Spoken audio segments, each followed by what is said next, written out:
11 দলীয় নির্বাচনী ঐক্য এবং বাংলাদেশ জামায়াতে ইসলামী আয়োজিত আজকের এই নির্বাচনী সমাবেশের সম্মানিত সভাপতি, সমাবেশের সম্মানিত প্রধান অতিথি যিনি পথে আসছেন আমিরে জামাত ডক্টর শফিকুর রহমান, মঞ্চে উপস্থিত 11 দলীয় নির্বাচনী ঐক্যের কেন্দ্রীয়, আঞ্চলিক এবং স্থানীয় নেতৃবৃন্দ, আমার সামনে উপস্থিত মিডিয়ার ভাইরা এবং সমবেত চাঁপাইনবাবগঞ্জবাসী ভাইরা, বোনেরা, মায়েরা, সবাইকে জানাই সংগ্রামী সালাম এবং শুভেচ্ছা। আসসালামু আলাইকুম।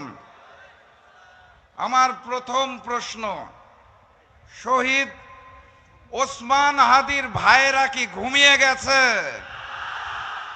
শহীদ আবু সাঈদের ভাইরা কি ঘুমিয়ে গেছে? আপনারা যদি জেগে থাকেন তাহলে আমার এই এলাকার মা এবং বোনদের ইজ্জত নিয়ে ছিনিমিনি খেলা হয় কোন সাহসে? আপনাদের স্পষ্ট ভাষায় জানিয়ে যেতে চাই, আমার দেশের মা এবং বোনদের উপর যদি হামলা হয় সেখানেই প্রতিবাদ করবেন, প্রতিরোধ করবেন। ওই নব্য জালেম বিএনপির কালো হাত ভেঙে গুড়িয়ে দেবেন। যদি মামলা হয় বলবেন রাশেদ প্রধান হুকুম করেছিল তার নামে মামলা দিতে। পারবেন? আলহামদুলিল্লাহ। এই যে আমার বাম পাশে একটা কলেজ, নবাবগঞ্জ সরকারি কলেজ, 1987 সালে ছাত্র সংসদ নির্বাচন হয়েছিল। পুরা প্যানেল জিতেছিল শহীদি কাফেলা ইসলামী ছাত্র শিবির। ভিপি হয়েছিলেন আজকের বর্ষিয়ান নেতা নুরুল ইসলাম বুলবুল, এখানে বসা আছে। এরপর আর কোন ছাত্র সংসদ নির্বাচন এখানে হয় নাই, কারণ তারা হারার ভয়ে খেলতে চায় না। জাতীয় নির্বাচনে এই চাঁপাইনবাবগঞ্জে হারার জন্য আরো 3 জন খেলতে এসেছে, তাদেরকে বলুন হারুন।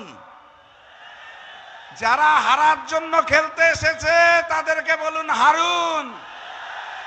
দাঁড়িপাল্লার 3 জন জিতার জন্য এসেছে, সেবা করার জন্য এসেছে, তাদের বলুন জিতুন। এখানে আসন কয়টা? এই 3টি আসনে দাঁড়িপাল্লাকে জয়যুক্ত করে আগামী দিনের প্রধানমন্ত্রী ডাক্তার শফিকুর রহমানকে উপহার দিতে হবে। আর ওই নির্বাচনের দিন আরো একটা ভোট আছে, মনে আছে তো নাকি? গণভোটে গণভোটে গণভোটে সংগ্রামী সাথী এবং বন্ধুগণ, ওই লন্ডন থেকে একজন মুফতি এসেছে, চিনেন নাকি আপনারা? আসার পরে নির্ধারণ করছে মুফতি সাহেব কে মুসলমান, কে শিরক করে, কে বিধর্মী। আমি দেখলাম উনি ওনার বক্তব্যে বদরের যুদ্ধে হযরত আয়েশার নাম বর্ণনা করলেন, উনি নাকি যুদ্ধ করেছেন।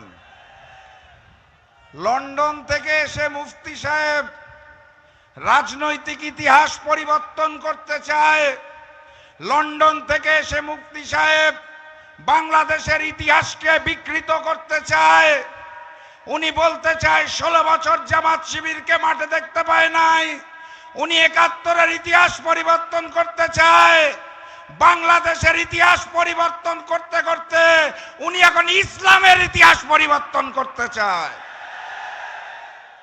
এই লন্ডনের মুফতি আর তার হাতে সৃষ্ট নতুন জালেম বিএনপিকে আগামী 12 তারিখ আমরা লাল কার্ড দেখাবো ইনশাআল্লাহ।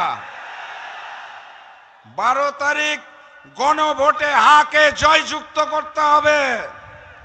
চাঁপাইনবাবগঞ্জের 3টি আসনে 3-0 গোলে বিজয়ী হতে হবে। আমি বিশ্বাস করি ডাক্তার শফিকুর রহমান যখন প্রধানমন্ত্রীর দায়িত্ব গ্রহণ করবেন, এই মঞ্চে বসে থাকা একজন আপনাদের সন্তান গুরুত্বপূর্ণ মন্ত্রণালয়ের মন্ত্রীর দায়িত্ব গ্রহণ করবে। কে তিনি? আলহামদুলিল্লাহ, আপনাদের এলাকার সন্তান। কিন্তু আমি স্পষ্ট ভাষায় জানিয়ে দিতে চাই, ওই যারা হেরে যাওয়ার ভয়ে নির্বাচনকে নানাভাবে প্রশ্নবিদ্ধ করতে চাচ্ছে, ওই বিএনপি যারা ডাক্তার শফিকুর রহমানের সোশ্যাল মিডিয়া অ্যাকাউন্টে হ্যাক করে নারী বিদ্বেষী পোস্ট দিচ্ছে, সেক্রেটারি জেনারেল জামাতের তারটাও হ্যাক করা হয়েছে, যারা নির্বাচনে নিশ্চিত পরাজয় বুঝতে পেরে এখন তারেক রহমানের আই হ্যাভ আ প্ল্যানের ষড়যন্ত্র শুরু করেছে, তাদেরকে 12 তারিখ রুখে দিতে হবে ইনশাআল্লাহ। 11 তারিখ রাত থেকে 12 তারিখ ফলাফল ঘোষণার আগ পর্যন্ত প্রত্যেকটা ভোট কেন্দ্র পাহারা দিতে হবে। পারবেন আপনারা? তাহলে বিজয়ের মার্কাটা কি? আরো জোরে জিতবে ইনশাআল্লাহ। সর্বশেষ কথা বলে বক্তব্য শেষ করব। নতুন বাংলাদেশে নতুন জালেম চলবে না। নতুন বাংলাদেশে ভারতীয় আধিপত্যবাদ চলবে না।